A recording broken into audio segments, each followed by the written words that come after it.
Terve! Jutellaan hetken aikaa Minkota Terrava VR keulamoottorista. Ton näköinen kampe. Ulkoisestihan tuo VR ei aivan hirveästi eroa edeltäjästä. Suuri ero on tämä uusi kaukosäädin. Elikkä uusi kaukosäädin on muutamia uusia ominaisuuksia tullessaan totta kai. Täällä on sama perusnapit kuin aina ennenkin. Löytyy ankkuria, tehoa lisää pois, vasemmalle oikealle, potkuri päälle, potkuri pois.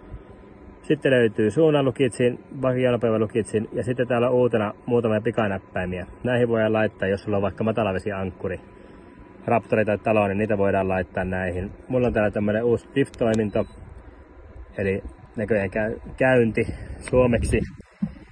Ja pääset heittämään molemmat sen halutun kalapaikan tarkasti läpi, niin ei tarvitse koko ajan olla kaukosäätimellä kääntelemässä venettä. Toinen siisti juttu, mistä itse tykkään, on se, että täältä nähdään tuo moottoriasento koko ajan.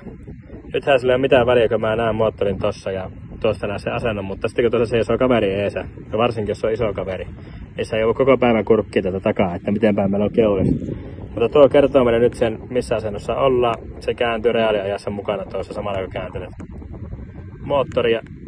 Tosi pieni, mutta aivan älyttömän hyvä ominaisuus. Toinen, missä tykkään tosi paljon tässä uudessa ohjaimessa on se, että koska mä olen linkittänyt mun keulamoottorin näihin näyttöihin, niin täältä näyttöjen viistoanturilta tulee tieto tänne ohjaimeen, paljonko meillä on vettä ja mikä se lämpötila on.